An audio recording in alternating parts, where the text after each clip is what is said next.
So just so you know that that's happening.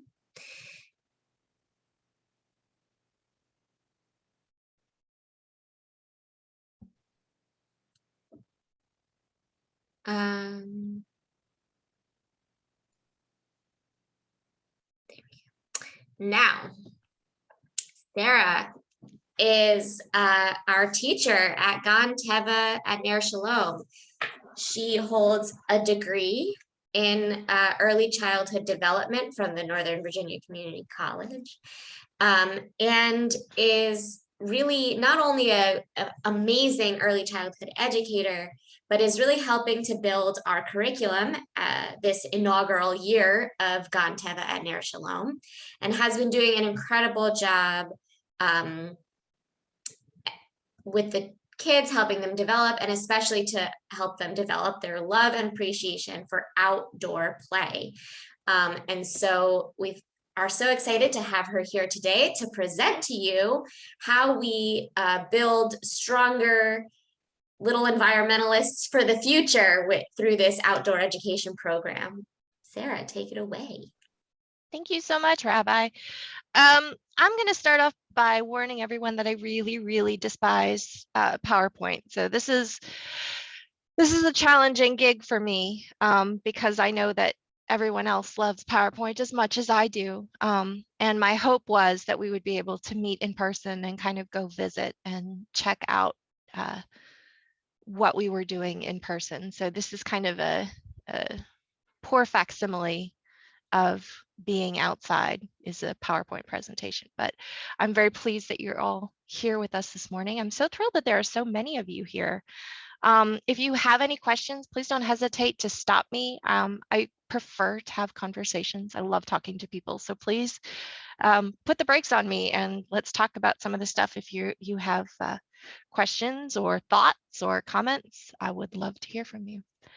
I'm going to go ahead and start sharing my screen now, if I can make that happen. There we go. All right, so Gan Teva, let's plant some seeds. I want to talk first of all about the word let's, because it's one of my favorite words in the English language. It's an invitation that comes out of the mouths of preschoolers. Let's go play, let's explore.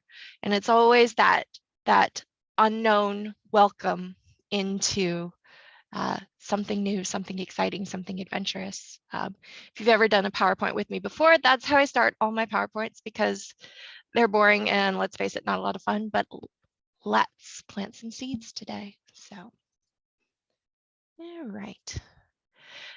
This is a picture of me and my son, William. He is my adventure co-captain. He's the guy that I drag along with me to all my adventures. He's the guy who helped me knock in some trails for Gan Teva at Ner Shalom. And most of the pictures that you see in here today are going to be pictures of us on our adventures. He's not a super outdoorsy kind of guy. So just so you know, taking your preschooler, taking someone that you love outside and having a little adventure is a very doable thing. Today, we're going to learn why we should get the kids outside, how we can get the kids outside, where we can go, and what we can do while we're there to develop a love and natural stewardship. So we're going to start out with the why. Oh, Simka, just an applause. Thank you. Thank you very much. I'll try to keep my eye on the screen. So seriously, if you guys have any questions, please raise your hand, use the little hand up, or don't hesitate to interrupt me. I do not mind. As Rabbi knows, as Simka knows very well too, and Angie knows, I will talk forever. Don't let me get away with that. If you have something to say, please stop me. So why should we get the kids outside? Why is that? Why is that something that's important? Why has Gan Teva been created? Why are we providing this service to our community? So the benefits of outdoor play are huge, right? We invite children to learn science, Children are natural explorers and discoverers. You can bring whatever interests them back into your setting for further exploration. You turn their questions into inquiries, and you have several starting points for emergent curriculum, which is where they've seen something that they're excited about, and now you've brought it into your home and you're exploring it together. And that creates that love of learning. It creates opportunities for social interaction and collaboration that creates this stronger learner who can go back into a classroom and build relationships with teachers and with peers. If you spend the time talking with your child about something that excites you and about something that excites them, you're building a relationship at the same time. And those things are important. This teaches them how to have a student-teacher relationship. It makes it an exciting thing rather than something to be dreaded or tolerated. It promotes physical health. So let's talk for a minute about physical health, right? The obesity rate for children in the United States, ages 2 to 5, is about at 14% and rises to 40% in middle age with increased risk of health problems like diabetes or heart disease. The American Pediatric Association recommends that every child spend at least 30 minutes outside in structured adult-led play and 60 minutes in unstructured play outside every day. So that's at least an hour and a half total of outside play that the American Pediatric Association is recommending that your child get. That's the minimum. When you run and jump and play with your child, you teach them that running and jumping and playing are things to be valued and things to be joyful and things to be excited about. I can't overstate the importance of modeling through doing. By being there with your child and participating rather than just sending them out to the playground to observe while they play, you've taught them that this is something that you also value, and that's so critical. We teach our children to read by reading to them and reading in front of them. We teach our children to play by playing with them. It promotes sleep. Spread this far and wide. If you are having trouble getting your toddler to sleep, if someone you know is having trouble getting a child to sleep, tell them to send the kid to play outside. It makes a difference. It really helps modulate that circadian rhythm. It helps them sleep better if you send your child outside to play. Plus, they get tired. They're running and jumping and having a blast, and then they sleep better at night.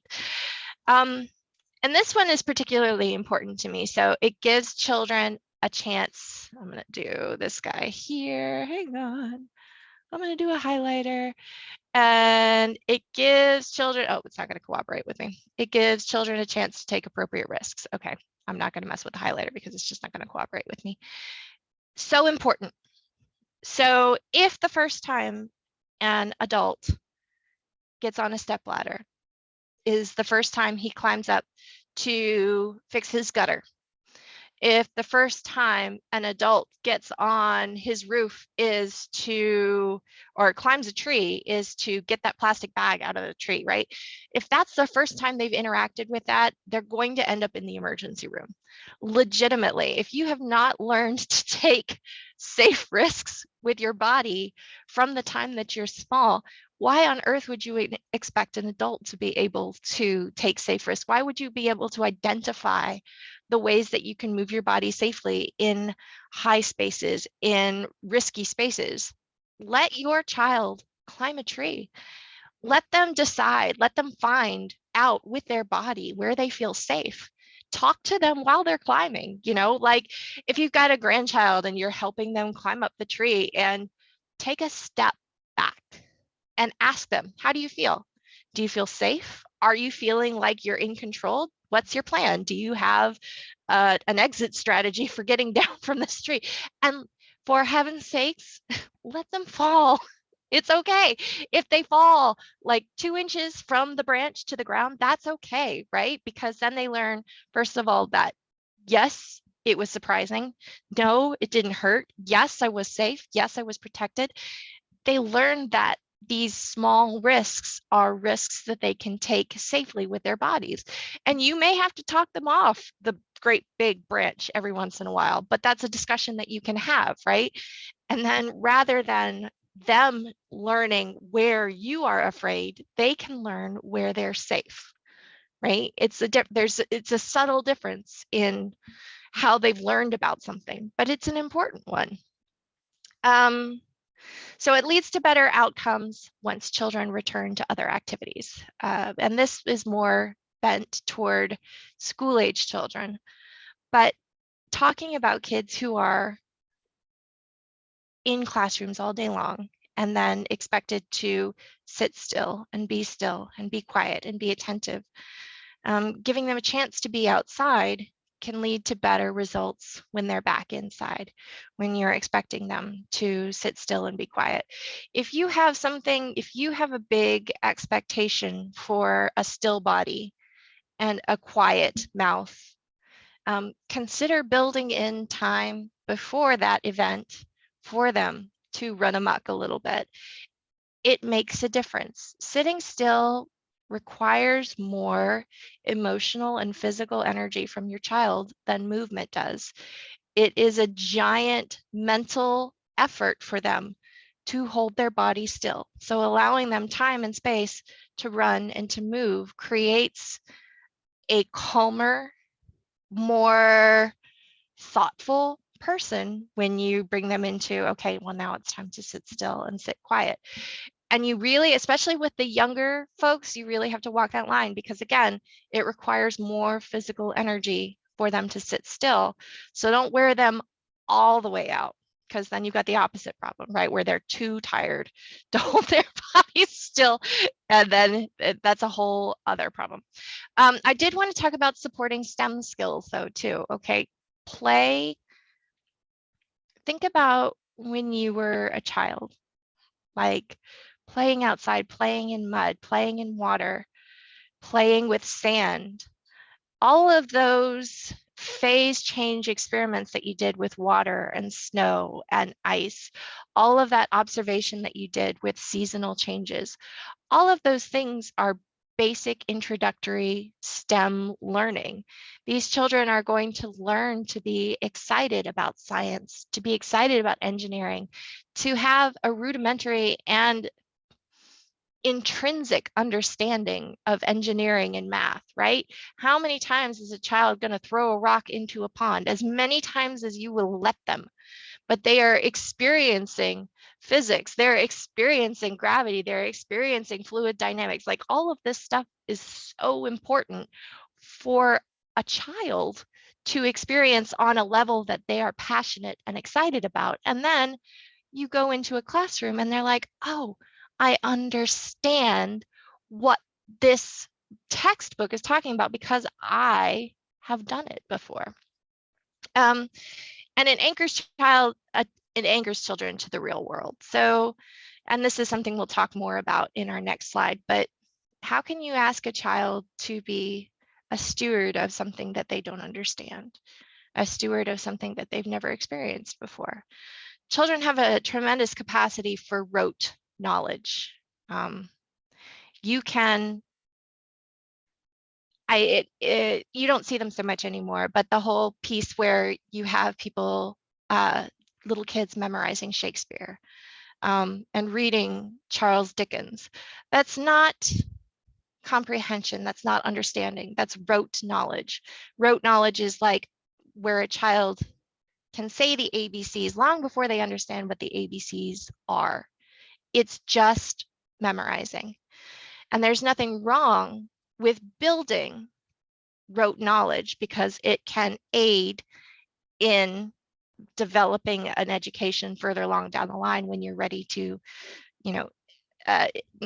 combine that rote memorization of the alphabet with writing and with understanding and with reading. But when you have a child who is experiencing nature, they're not just memorizing it. They're not just memorizing facts from a book, right? They're learning about it firsthand. They know that the robin eats the worm. They know that when it's cold outside, there are no worms under the rocks because it's too cold and the worms don't like the cold. They know that worms don't swim. How do they know that? Because they tried it.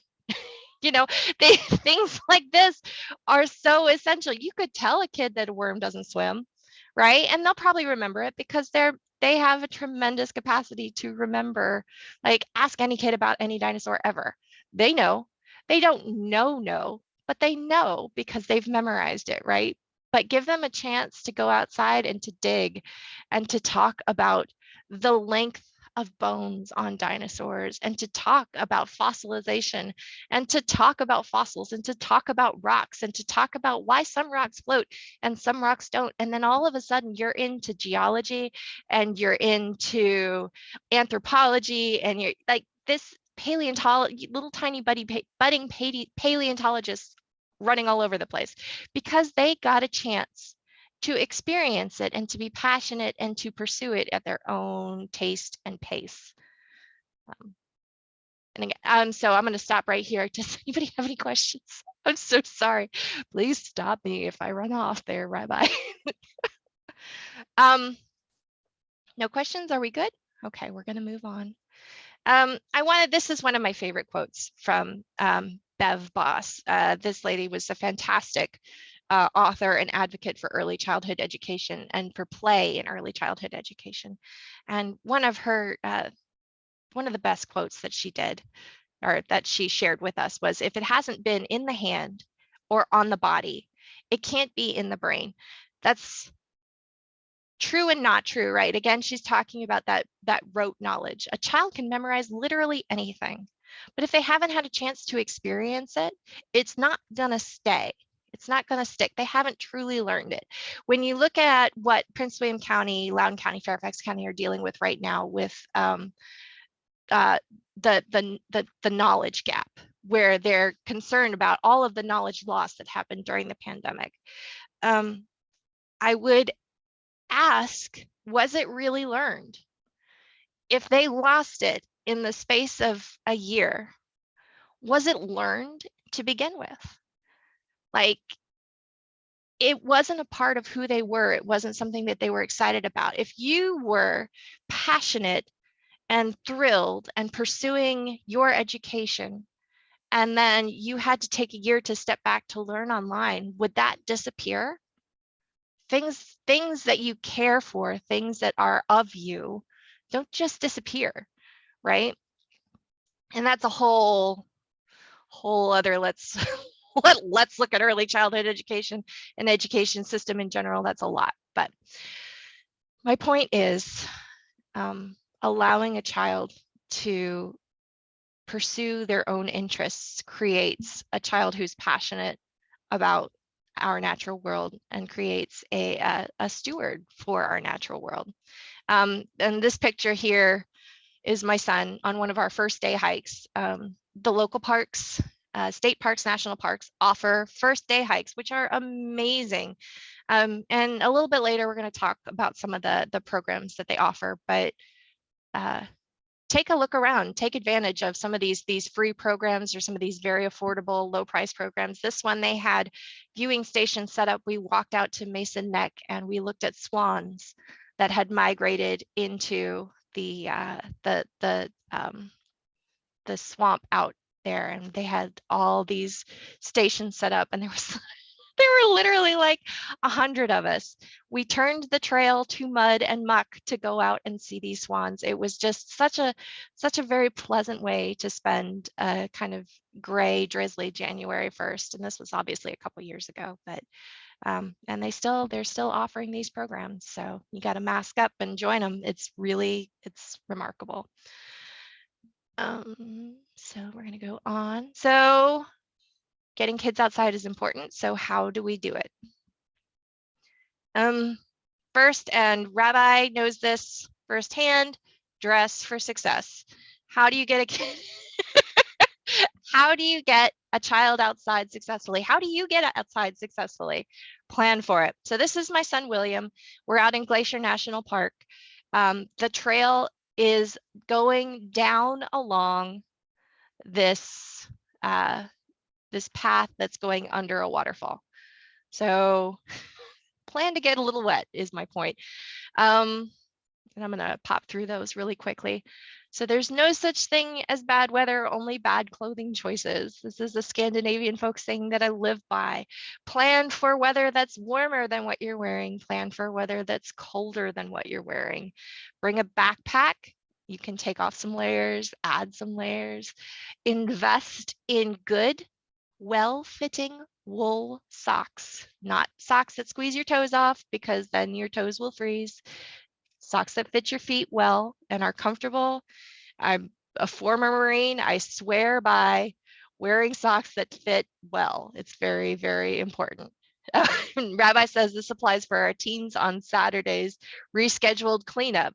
So it's supposed to be clear, but still freezing. Wear layers and wear waterproof boots. So yeah, waterproof boots are your friend. Make sure you've got a change of socks too. It's important.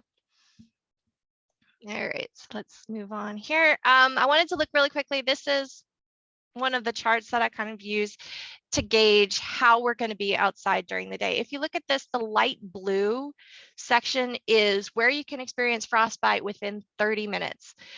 This is not necessarily something that we're going to have to worry about in Northern Virginia, because if you look, generally speaking, we don't get too much below 30. Sometimes we drop into the teens, and then you look at the wind chill, right? But again, we're still looking at 30 minutes of time where completely exposed skin might start to experience frostbite. So again, wearing the appropriate clothes and knowing that, hey, at this temperature during this time frame, and this is something that you can find on the NOAA webpage or on weather.gov, if you're concerned about how cold it is and how to dress for it. And then I've got another. Boop. This is my favorite. I love this. It's simple and it's colorful and it's easy to just like throw out there if you're trying to figure out how to get grandkids out, how to get your neighborhood out, how to get a group dressed and going for an activity. If it's chilly out, 1 to 2 layers. If it's cold, 2 to 3, and make sure they're waterproof. If you're in extreme cold, make sure you're wearing 3+ layers and it's outer layers waterproof. Make sure you've got those waterproof boots. And again, bring a backpack with you and make sure you have an extra layer. Plan for needing one more than you think that you'll need. It's never a bad idea. Let's see here. And I know it's really weird to talk about heat when there's snow on the ground, but we're gonna, because sometimes it's warm in Virginia. We don't have to worry about the high triple digits so much here usually, but we do have to worry about the high humidity. And occasionally that does drop us into those extreme danger relative humidity points. So let's talk a little bit about being outside in the heat. Drink plenty of fluids, light, loose clothing, make sure you're wearing sunscreen, make sure you're paying attention to your body. So much of being outside is about paying attention to the messages that your body is giving you. If you're feeling uncomfortable, it's time to go inside. It's time to take a break. It's time to drink some water. Always make sure that you're carrying water when you're hiking and carry more water than you think that you're going to need. Again, this is so important. Always carry one more than what you think you're going to need. Yes, your backpack is going to be a pain in the butt to haul around because it's going to be a little bit heavy, but it's that one time. So I'm going to tell you a story. I'm going to tell you a little story here. My son and I went hiking in the Badlands out toward in South Dakota. And it was just amazing, but super hot. And I've never been hiking in the desert before. And we went out, it was a very short out and back hike, maybe like a half a mile total, rock scrambles, just beautiful, super picturesque. But we got back to the car as I ran out of water. And that was a very uncomfortable feeling, knowing that we were literally hiking out in the desert. There were lots of people around us. We were very safe. It was not like it was a life or death situation, but it very quickly could have gone sideways had we not made it back to the car at that point. And so it's important to plan and to overplan. It's just for your comfort, for your safety, for the safety of the people around you. Always bring a little bit extra. Your backpack's going to be heavier than maybe you're comfortable with, but just think of it as, I'm building those, getting those points, getting those exercise points. It's good to be prepared. Think Boy Scouts or Girl Scouts. Oh, I've got a comment again. I find from my years working at camp that it's the overcast, cooler days where we see the most dehydration. That's absolutely true. When you don't feel hot, yes, sometimes you gotta remind folks, especially, and believe it or not, in the cold too.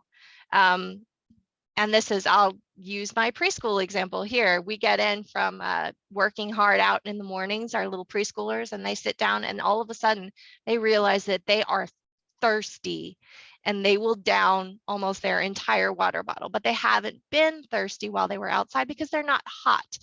And your body equates that with thirst. So it does take a little reminding, and it takes a little practice to make sure that you're taking care of your body in extreme temperatures.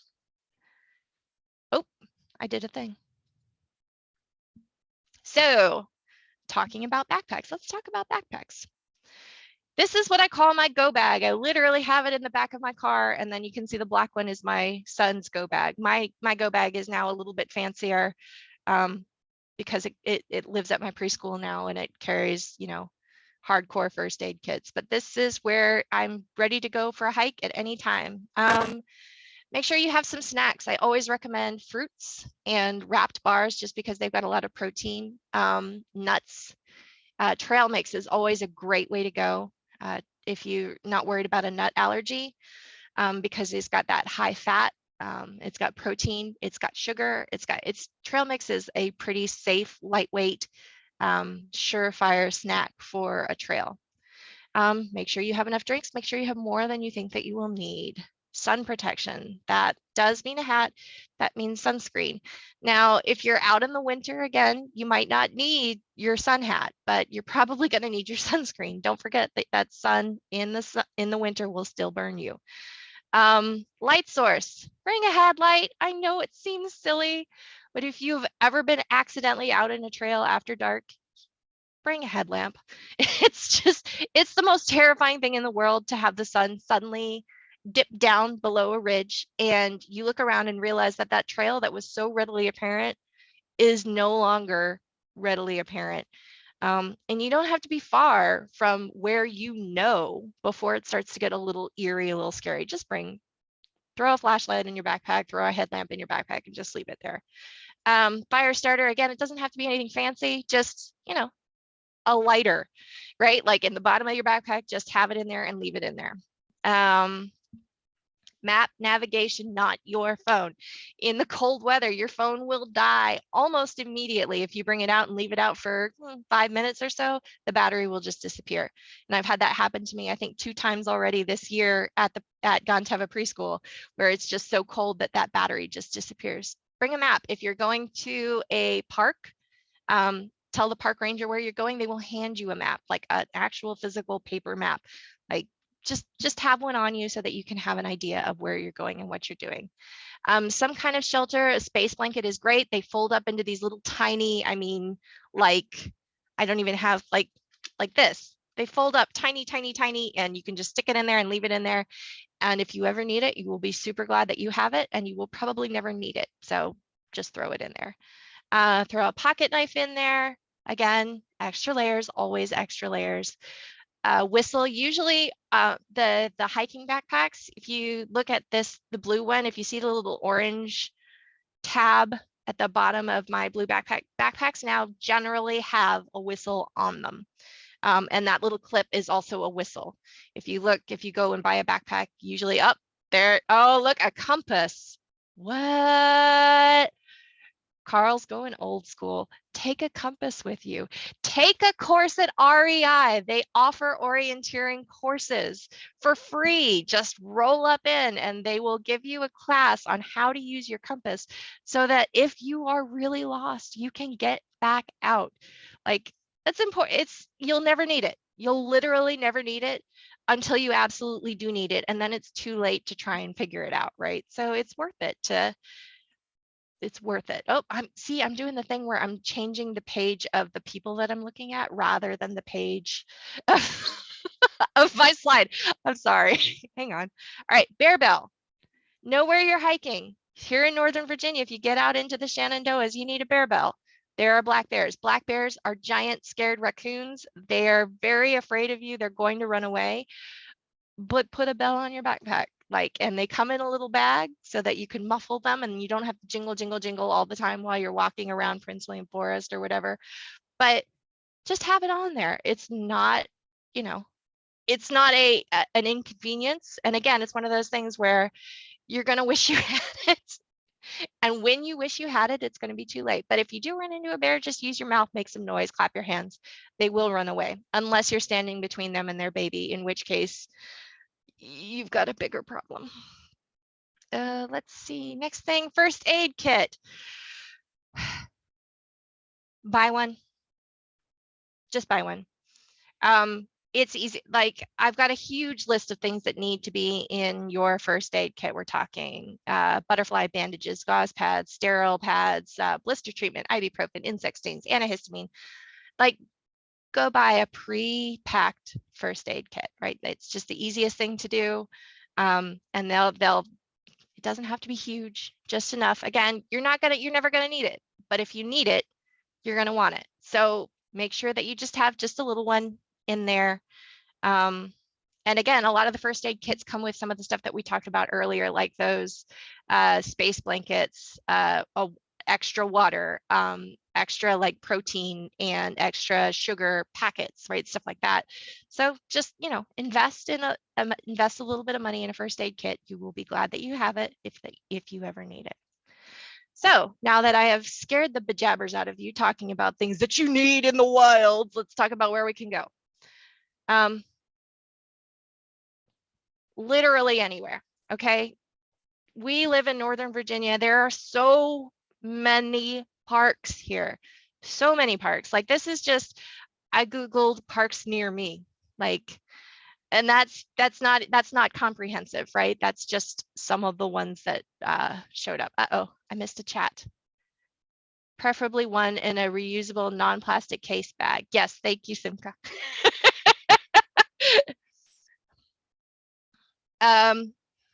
She's talking about our first aid kit, so thank you. Yes, your first aid kit should be in a reusable package. Sorry, I've been derailed. That's probably a good thing. Does anybody have any questions? Thank you. I did tell you, you got to stop me because I will ramble for hours. Do we have any questions, comments, concerns before we move on here? Nope, I'm seeing shakings of heads. Okay, cool. All right, so let's talk about some of my very favorite places to go. Shenandoah National Park is always my favorite. It's a little bit further than our local digs, but it's got such amazing variety, and it's got well-marked, clear trails. And if you go in the winter, there's no one there. It's amazing. They've got a bunch of free days. Today's a free day. I'm imagining they're closed today though, because I think they got a little bit more snow up in that direction than we did. But if I had to make a guess, they'll probably reschedule it, which would be lovely. Coming up, we have April 16th for first day of National Park Week, August 4th for the anniversary of the Great American Outdoors Act, September 24th for National Public Lands Day, and November 11th for Veterans Day. These are all free entrance days for all national parks. So this is not just Shenandoah National Park. And state parks tend to kind of follow that map too. I didn't check, but it might be worth your time to look at your local parks and find out if they also have a free day that day. I would encourage you, if you're interested in investigating Shenandoah, to buy a year Shenandoah pass. It's $55 as opposed to $30 for single day entry, right? Shenandoah is a little expensive, but $55 for the whole year for Shenandoah National Park, or you can get the America the Beautiful Pass, which is $80, and that's every national park in the United States for a year. I don't know how many of us are going to be using that this year, right? Because traveling is kind of out the window, but that's something maybe to look at in the future. $80 for every national park to me seems worth it. If you're going to be doing traveling, if you're going to be doing camping, if you're going to be doing outside time, like that's definitely an investment that I like. Fountainhead Regional Park is free. That's one of my other favorite places to go. It's beautiful, absolutely gorgeous. Lots of big old beach forests, not very flat, so lots of hilly hiking, amazing. Prince William Forest Park, $20 per vehicle per day or $35 per vehicle per year. Again, you can buy a pass for your car for the year. And for me, that seems like common sense if you're going to be going more than a couple times. Leesylvania State Park is again a state park. You can get the Naturally Yours passport for $85 and you can go to any Virginia state park for the year for $85. Or if you're only going to go to Leesylvania like once or twice, it's $10 a day. And I think that most state parks hover around that range, $10 a day. But if you're going to be visiting a bunch of them, again, it's well worth your time to go ahead and get that pass. This is, let's see, it's the Meadowood Mountain Bike Trail. It's over on Gunston Road in Lorton. And it's free. And it's an amazing, it's a super, super cool, like they have all kinds of, and it's for bikes, and you're not really supposed to, walk on it, but we walk on it a lot because it's amazing. It's got all these really cool, fun structures for you to bike over, right? But, and we like to run, and I highly recommend taking a preschooler out and letting them run on these structures when there are no bikes out there. I know every park ranger ever is like cringing into their hand as I say this, but it's super fun to explore. This is, I'm sure you guys are familiar with this one, Merrimack Farms Bluebell Festival in the spring. Fantastic. Oh, Amy looks really excited about it. So crazy beautiful. I cannot recommend this enough. And it's free, right? So you go out and they have tours. You can participate in their big events where they have they have different booths out there. It's a big event and it's so beautiful. Amy, go for it. Yes, ma'am. A quick little promo for that. There is the Cedar Run River runs between that park and the military base. Quantico is to the right, and you can canoe down there or kayak if not necessarily. Well, a preschooler on a canoe, yeah, that's fine because there's no rapids. Beautiful. And we do that every year around April 18th with people or ourselves or a couple times. You have to time the bluebells exactly right. Yeah. There's about a 2-week time frame where it is magnificent, especially if you're in a canoe or a kayak. That's so cool. So bluebells, I don't know if you guys know about them or not, but they are floodplain flowers. They spread through their roots across floodplains. So you see them like in these low-lying areas around creeks and around rivers, and they just, absolutely explode. And they come out before any other flower in the springtime. So it's just like this profusion of green and blue and pink, and they're so beautiful. It's definitely worth your time. So that's Merrimack Farms, and then I guess the Cedar Creek, is that what you said? Cedar Run Creek runs through it. Creek. Yeah. Yeah, definitely worth your time. And you can see them if you find a low-lying spot near some water in a park in the springtime. You can here in Northern Virginia, you can see some bluebells. They're gorgeous. Let's see, what else have we got here? Okay, we live in DC. Go up to DC. It's free mostly, right? Like I know right now. So all of this has to be taken with a side of COVID. So like, go up to DC. It's free and full of COVID right now. So, please exercise caution, wear your mask, social distance, all that stuff.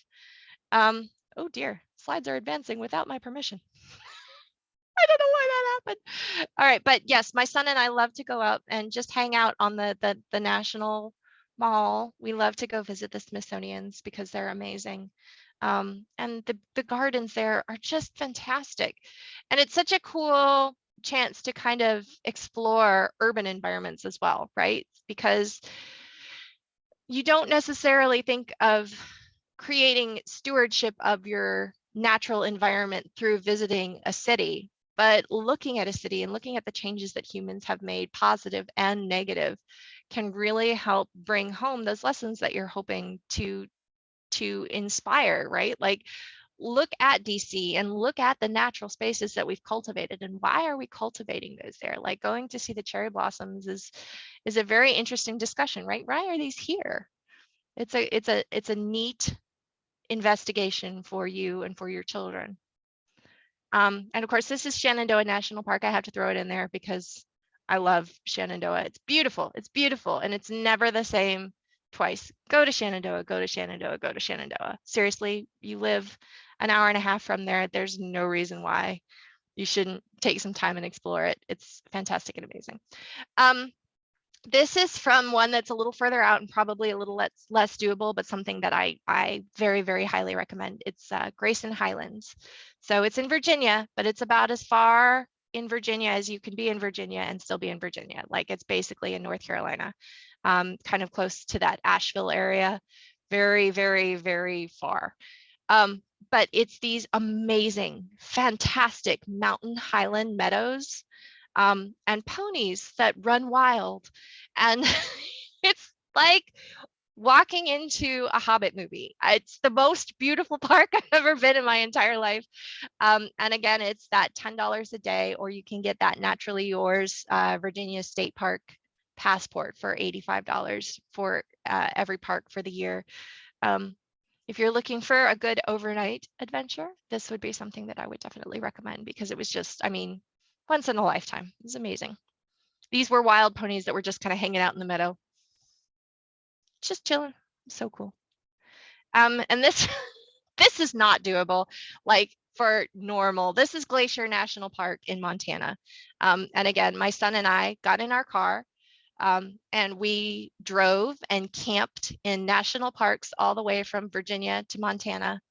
And we went and hiked in Glacier National Park because we wanted to see this glacier here, the Grinnell Glacier, before it melted. As you can see, it's quite small, and it's starting to kind of, it's at like the little tiny line you see in that picture there is a giant waterfall that's melting from the glacier, and the lake underneath it is the melted glacier water there.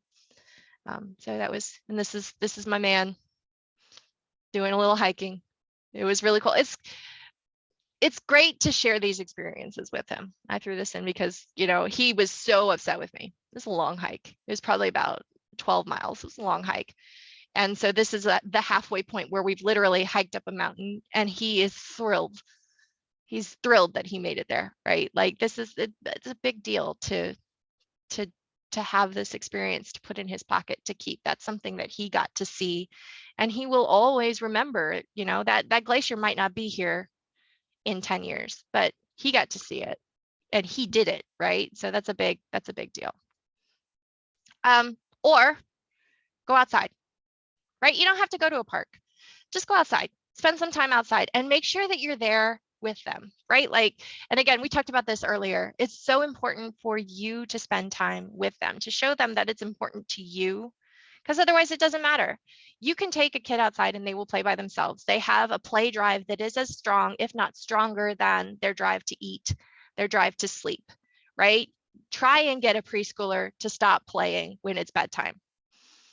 It's going to be a challenge. Their play drive is huge because that's how they learn.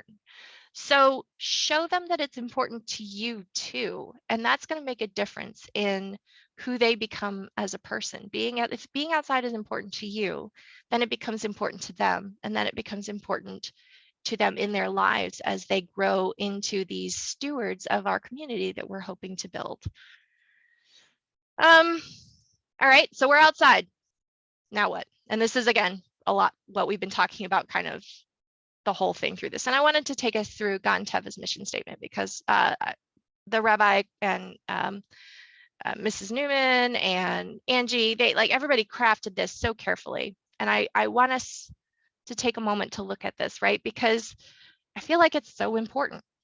This is what we're about. This is why we want to take preschoolers outside, because we believe that all living beings are unique creations, and we celebrate that because we're guiding our children to treat each other and the members of their community with respect and honor, because we're celebrating the unity of Jewish people and of the diversity of Jewish life and of life, right? And we prepare our children to be responsible by participating in the broader community and encouraging them to improve the world around them.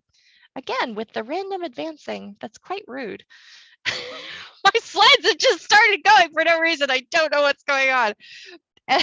And to protect nature, right? So to have a reverence for and to work to preserve the natural world around them by being with them in this space and by treating the world the way you hope that they will treat it. Again, you're teaching them a more valuable lesson than any textbook, than any documentary video, you know, being with them and showing them that you think that it's important. Those are all fantastic.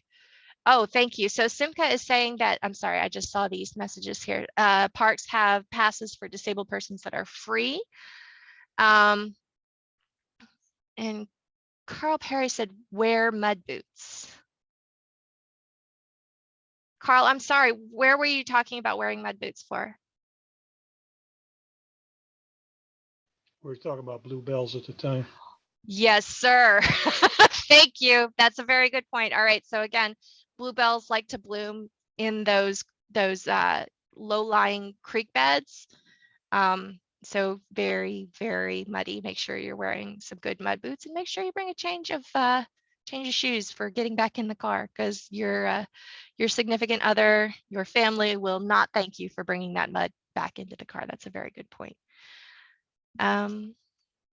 All right, I'm going to move past this slide here. So I would encourage you when you're going outside to remember what it was like to be small. Turn over the log, you know, walk a little bit off the trail, be a little bit risky, a little bit daring. Please pick up the trash that you see while you're out there. Spend some time looking for things that, you know, spend some time noticing things. Slow down a little bit, right? You've taken this time to be outside with someone that you love and care about. Take some time to be excited about it. Get a little muddy, get a little dirty. Stop. And my favorite thing to do, and this drives people that I'm with insane, but go put your feet in the creek, right? You walk past a creek, take your shoes off and go put your feet in the creek and just hang out for a little bit, throw some rocks in there and see what you see. Look at the fish, right? Look at what's out there around you. Talk to people that you meet on the trails. Say hello. Again, with the slides, just randomly advancing. I think I must have programmed them on accident and they're just going to go ahead and keep bopping through there. Talk to people that you meet on the trails. One of my favorite things is, you know, just say good morning. Good morning, how you doing? If you've seen something on the trail, hey, about 100 yards back there, we saw some deer. Or when you know, you're almost at the top of the hill, keep going, you've got this, right? Because let's face it, when you're hiking in a park and you've got a hill and you're about halfway up and you have no idea how much further you've got, it's nice to have those words of encouragement that you can make it. And then you're connecting with your community and you're connecting with your hiking community and you're being friendly with people who are out there with you. And again, teaching those lessons that you can only teach by doing them yourself, right? Showing children that it's important to be a human and to be a human with other humans and to have a moment to have a discussion with them, even if it's just, hi, good morning, how's your hike going? And so to encourage those explorations, I encourage you to ask open-ended questions while you're out there. So ask how, why, what? What do you think? How can we find out? What do you do if somebody says, why? Like, because I know we all know one of those. Why do you think? What do you think? How can we find out? Like, don't be afraid to not know. That's the credo of a scientist. We don't know everything, right? Like, let's find out. How can we find out? Teaching someone that you're with to use the resources that they have to find answers to the questions that they have is lifetime skill, right? Like being able to not know something and to, again, with just advancing the slide randomly, teaching the people that you're with to be able to find out things that they have questions about is so much a more powerful skill than just telling them the answer to their question, right? And find out together. Again, teaching that love of learning by working together to get the answers to your questions is just a fantastic thing. And this guy here, I love this guy. I'm pretty sure it was a Hercules beetle. Huge, huge grub. Oh my gosh. I didn't want to touch him. And that's okay, right? So we talk about having a little bit of uncertainty while you're exploring and how that's important. If you don't want to touch something, that's okay, don't touch it. I have a whole list of things at my preschool that I qualify as look but don't touches, right? Like centipedes. I'm not going to pick up a centipede. Probably they won't bite me, but that lives in my look but don't touch pile. Like we'll pick up millipedes all day long. I'm not going to pick up a centipede. And so leave no trace. Again, we lean hard on Boy Scouts and Girl Scouts, right? Take only pictures, leave only footprints, and leave it better than you found it. Pick up some trash while you're out there. Take some tongs, stick them in your back pocket, take a plastic bag, pick up some trash. We were talking the other day, we were out exploring and there was a mask on the middle of the trail. And it was one of those things where you're like, none of us wanted to pick it up, right? Because, yeah. So if I had come prepared, right, and had some gloves and had a trash bag to pick it up, I would have, but I left it there. And I still feel guilty about leaving the mask in the middle of the trail. I got to be honest with you, because yeah, I should have picked it up. But one thing that I do want to point out, and this is something that is extremely important, especially when you're in Northern Virginia, taking care of our amphibian habitats. So you've heard, I'm sure, about the white nose syndrome that's affecting bats in caves all over North America, and how easy it is to transmit that fungus from one cave to another just by walking in the cave, not cleaning your boots, and walking in another cave. The fungus itself does not need its host, the bats, to survive. It can just hang out in the cave happily and wait for more bats to come. So it can kill off an entire population of bats, and then another population can move into the cave, and then that population can get the fungus again, right? So these things spread very easily. We're having the same problem with amphibians and diseases in Northern Virginia right now. We're seeing whole die-offs of populations of frogs and salamanders. So please be mindful when handling these. Avoid, if you're walking into a wetland environment, clean your boots off when you leave. Make sure that you've thoroughly cleaned them, no mud, no water on your boots before you step into another wetland environment. Give it a little bit of a bleach spray, just to help try and preserve these populations for as long as possible, because we are seeing massive die-offs. So let's talk a little bit about what we learned today. We learned that we should definitively get our future generations outside. And we learned about how to do that. And we learned where we can do that in Northern Virginia, which is pretty much anywhere. Legitimately, your backyard is better than nothing. And then do an urban hike. You know, there's nothing wrong with exploring your neighborhood. And then what we can do while you're there to develop a love and stewardship for the natural world. So does anybody have any questions, comments? I would love to hear some of your favorite places to go and explore, or some of your favorite experiences. That's my favorite thing, is to talk about new places for exploring in parks. If any of you have any hot tips of places that we need to go, I'm going to stop sharing my screen here. There we go. Hi, everybody. I can see your faces now. Yay. So do we have any, tell me about your favorite place to go. I would love to hear about where you like to go. Sarah, I was wondering if you could also tell us a little bit about your Master Naturalist class and how you've been doing sort of your own continuing education for outdoor learning specifically. Oh, absolutely. So I actually just finished. I got my my fancy official Sarah Maynard Master Naturalist pin, which is very exciting. So the United States and Virginia in specific, and Northern Virginia in more specific, offers Master Naturalist courses. And those are in the same kind of vein as the Master Arborist courses and the Master Gardener courses. It's a volunteer program run through Virginia Tech, and we're supported by the local colleges. And we basically just go out and support the community through citizen science programs, through hikes, through, I guess, recommendations. Like we can go into spaces and give people recommendations for how to better support the ecology of their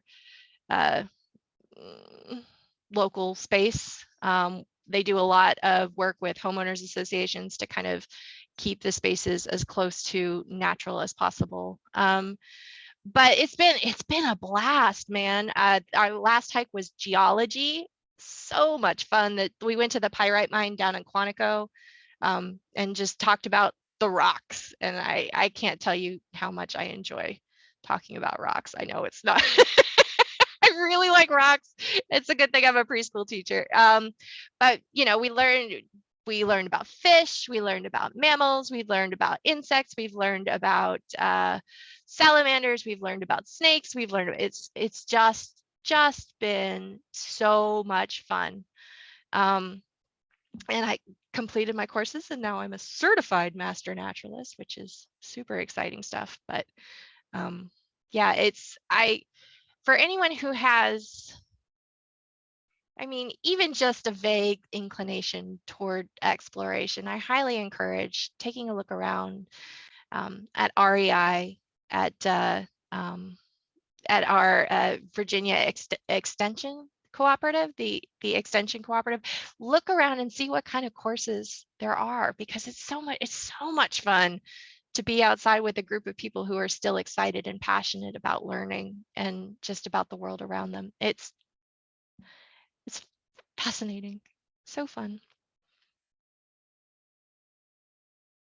That's it, I'm done talking now. I'm so sorry. You're I did never warn done you. talking. I'm never done talking. I will talk until someone puts the brakes on me. So please, someone put the brakes on me. Tell me about what you are excited about in your own world. So I guess Amy and Carl, you guys have both been out to Merrimack Farms to see the bluebells. Is that true? Awesome.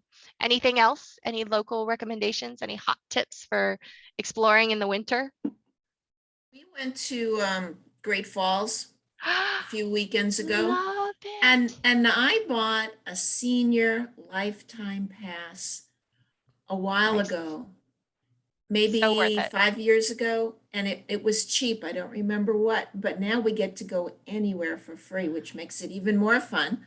Yes. And when we were at Great Falls, we saw two kayakers going down the rapids, and I mean serious rapids with serious rocks.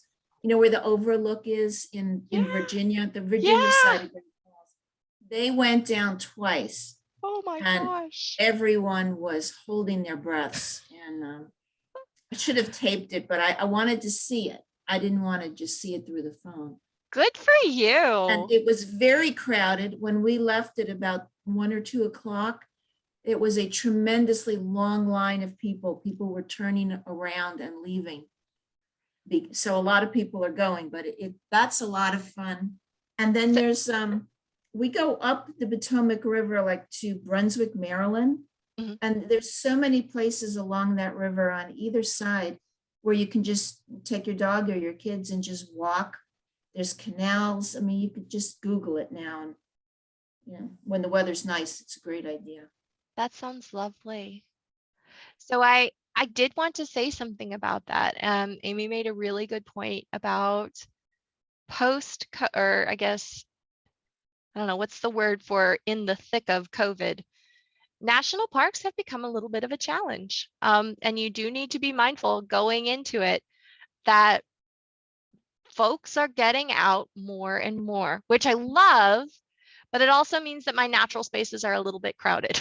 So you kind of have to plan when you're going out, plan to go a little bit earlier than you might necessarily be comfortable with, just to kind of beat the crowds. The cooler weather has mitigated some of that, because as a general rule, folks don't like to go out in the cold. So wear your layers and you're fine, but do be prepared. It's a wonderful problem to have. It makes my heart sing, because I know when they did their bicentennial, had to be like 10 years ago now, they were talking about how on earth they were going to get people out into the parks, because it was a problem. They were having a problem, and now they're having the exact opposite problem. And of course, they're short-staffed and overworked, and so it's creating a new and different set of challenges. But do be prepared to run into some folks when you head out there. Take your mask with you, put it in your pocket. I was going to say a good place to take little children that doesn't have much walking, but is the base of Lake Jackson Dam, right off 234. I mean, there's all Ooh. kinds of little critters down there. That sounds fascinating. Where is that? Well, you know, when you go down 234 and Lake Jackson Dam's to your left, well, depends which way you're going. Right. You can park right up on the top there for free walk down the little trail. And there's mud and critters and all kinds of stuff down there. Oh my gosh. And you're at That the sounds bottom like of a the great. dam and you can see the water coming over it. And there's everything from snakes to birds, from tadpoles and stuff like that, because there's little wells down there, water inputs. Anyway, Right. it's a free thing and it's local. That sounds fantastic. Thank you. I appreciate that. I don't think I've ever been down there. I'll have to go check it out. Thanks, Carl. So my wife and I normally take the Bluebell Walk along Bull Run in Battlefield National Park. So that's another place to go. And then a longer trip, but also worthwhile, I've taken Cub Scouts there, is to go to Calvert Cliffs and go along the beach and pick up shark's teeth, fossil shark's teeth. I have never found a shark. I've been there so many times. I've never found a shark tooth. I'm so cranky about that. You need to take little kids. Right? I need get them younger to see eyes. things. Yeah. Oh, that's so cool. Yes, I'm wildly jealous of your Where fossil is finding that? skills. Calvert Cliffs. What state is it in, first of all? It's Maryland. It's along the, it's on the other side of the bay. Okay. Not a terrible drive, but when you go expecting fossils and then don't find any, you get cranky. But it's a beautiful park. It's a nice place to go. Go after a storm. Oh, okay, noted. Hi, Sarah. Hi, Veronica. Hi, everyone. Hi. I'm Veronica with Soil and Water Conservation District. And Sarah, I would like to appreciate, this presentation. It's a wonderful topic, and it's something that we all need for our kids, especially here in Prince William County, which is a fast-growing suburban county. And we know that most of our natural areas are being lost to development. So I think, what you're doing is so great. And I think I just want to applaud you. And when it comes to some beautiful sites that personally I take my kids to, you do have the Silver Lakes. It's out there at Gainesville, and I also think about the Napsco Park Boardwalk. It's a good place to introduce kids who don't like to go out bushwhacking. And when they go out and see a beautiful, area like that, they are attracted to nature. And that way we can gradually introduce them to the real hiking that, we all want to see our kids engage with. Thank you. And thanks for having me. Thank you. Oh, that's such a great, yes, Neabsco Creek Boardwalk. I don't know if you guys have had a chance to go out there, but oh, that's such a good recommendation, because it really, it's a good starter hike, right? Because it's very contained.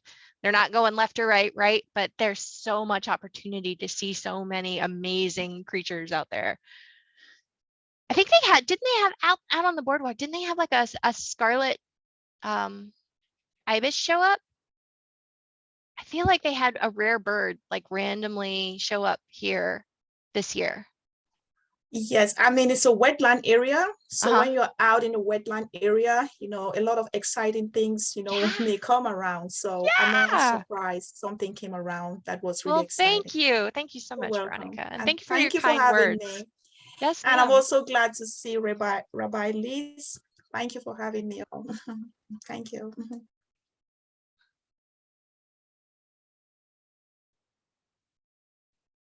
Well, I am happy to wrap things up now that I have talked everyone's ear off. I can't tell you guys how much I appreciate everyone coming out to listen this morning. I know that we've had our chains jerked around a little bit here the last couple of weeks with changes and more changes and more changes with weather and with COVID and I appreciate everyone's flexibility and willingness to still do another Zoom. That means a lot to us to see you here today. Thank you so much, Sarah. That was a wonderful presentation and conversation. So what we're gonna do now then, unless there are any other questions about outdoor early childhood education. Okay, so we're gonna